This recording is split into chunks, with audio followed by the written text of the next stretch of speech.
Friends, welcome to Biology Made Easy. We are discussing carbohydrates, and in previous videos we have discussed what are monosaccharides and what are oligosaccharides, how they are formed. Today we are going to discuss polysaccharides.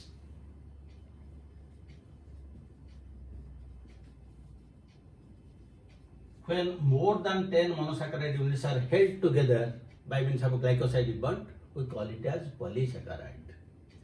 Polysaccharides are usually they are not sugars. That is why they are tasteless. They are insoluble in water, and that is the reason they are osmotically inactive.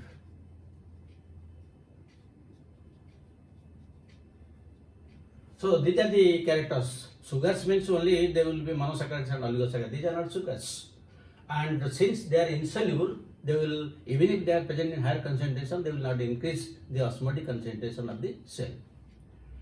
The polysaccharides we can classify in different ways.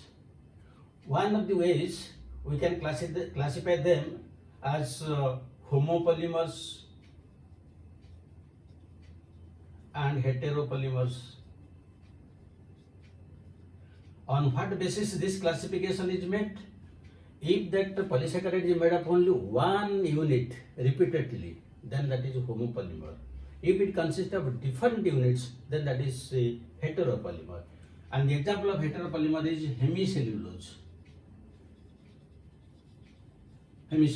While homopolymers, it is starch, glycogen, cellulose, inulin, then chitin, pectin, all these are homopolymers. This is one classification. The other type of classification we can make, that is storage polysaccharides and structural polysaccharides. And under storage polysaccharide, now there will be reshuffling between these. Storage polysaccharide, it will be starch, glycogen, and inulin. While under structural, it will be cellulose, hemicellulose, callose, chitin, pectin, and sometimes a third category is also added. They are called the mucopolysaccharides. Mucopolysaccharides.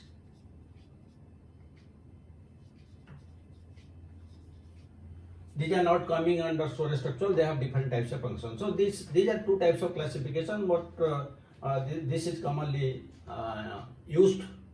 So we'll discuss all these things we'll discuss. And in another way also you can classify, depending upon whether that is polymer of hexose sugar, you can tell hexosome. If pentose sugar, you can tell pentosome. If that is a polymer of pyranose, you can tell it is a pyran. If polymer of furanose, you can tell furan. Different ways you can classify, but these are the common classifications that usually everybody follow. Now we'll discuss one by one. When polysaccharides are formed due to polymerization of different units or monosaccharides, sugars, they usually form glycosidic bond that we have discussed in the previous videos, how the glycosidic bonds are formed. And whenever one is formed, this is one sugar, then so many sugars are there, and this is suppose the last one. You think of hundreds or thousands or so many are there. So in this polysaccharide, the last end is known as the reducing end, and the first end is known as non-reducing end.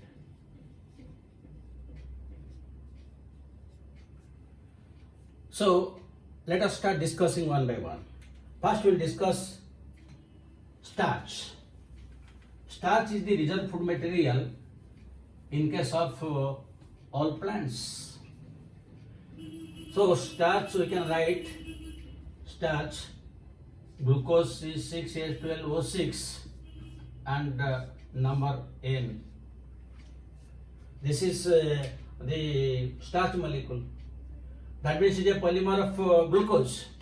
But if we see that this starch again consists of two units.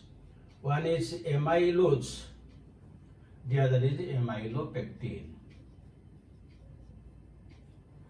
Amylose usually consists of 20% of the total starch, while it consists of 80%. Then this consists of 200 to 2000 sugar units, but it consists of 2000 to 2 lakhs of sugar units. That means they are bigger. These are straight chains, while these are branched. Usually here you will get alpha 1,4 glycosidic bond, because these are straight, but you will get both alpha 1,4 and alpha 1,6 glycosidic bonds. And here, how the 1,6 bond is formed, I will tell you. Usually this branching usually takes place after each 25 units. That means it will run straight 25 units, then there will be branching. Again 25 units, again there will be branching. So this is the main difference. And when we give iodine solution to starch, it gives rise to blue-black color. With the help of this, it is usually tested whether it is starch or anything else.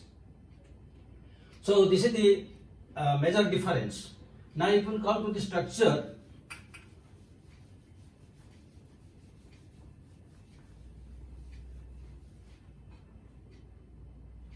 now suppose this is one sugar molecule,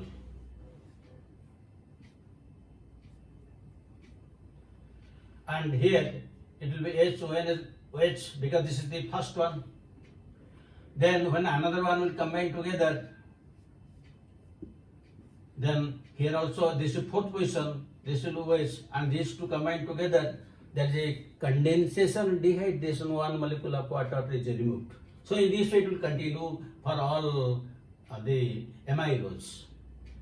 But when there will be branching in case of amylopectin, this is the first position and this is H, this is OH. Now another will combine here. This is the sixth position. In the sixth position, there is CH2OH. Now these two will combine together and one molecule of water will be eliminated. So now you see it was running straight. Now there is a branching. Again it will run 25 units. Again there will be branching. This is the difference between amylose and amylopectin. So the starch usually consists of in these two forms. Now this starch is usually it is stored in case of chloroplast and in leucoplast in the form of amyloplast, and is stored usually in the form of grains, maybe simple grain or maybe compound grain, as in case of rice and wheat. So this is the structure of the starch. Now if we come to the second, the storage one, then that is glycogen. Glycogen is otherwise known as animal starch, because this is the reserve food material in case of all animals. And it is also a compound of alpha D glucose. It is a polymer of glucose. It has the same structure, but the branching is after each 12 units. After each 12 molecules of sugar is branching, that means glycogen is much more branched than that of the amylopectin. This is the only difference. Starch is present in case of plants, this is present in case of animals. The third one I have told you, that is inulin. Inulin is a polymer of fructose. That means you see, when you can tell starch and glycogen are pyrans because they are made up of glucose and that is in pyran form, while fructose is in furan form. So you can tell inulin is in furan form or that is a furan, while these two are pyrans. Now this fructose, now where this inulin is present? It is present in case of dahlia tuber. Dahlia tuber, also you will find it in case of onion and garlic. Onion and garlic.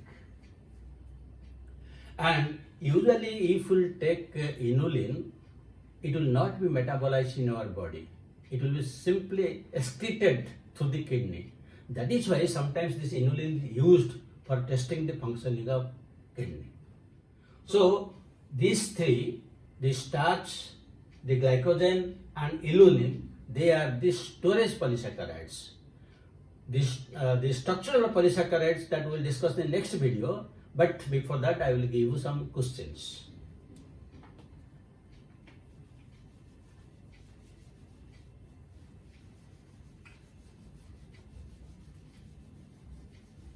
Now, number one question you can write.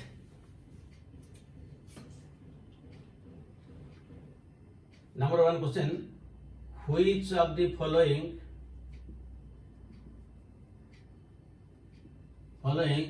is a fructan? A choice starch, B choice glycogen, C choice inulin, fourth choice all of the above. Then second question, starch is a choice structural homopolysaccharide, B choice storage homopolysaccharide, C choice. Then you can write then also structural heteropolysaccharide.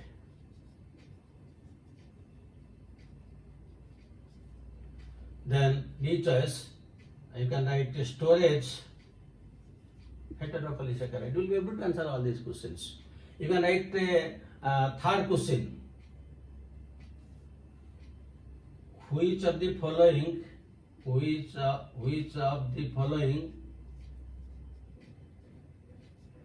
is a non-reducing sugar? Non-reducing sugar. A choice lactose, B choice maltose, C choice sucrose, D choice all. Fourth question you can write. Sucrose has A choice 1,4 glycosidic bond, B choice 1,6 glycosidic bond, C choice 1,3 glycosidic bond, D choice 1,2 glycosidic bond.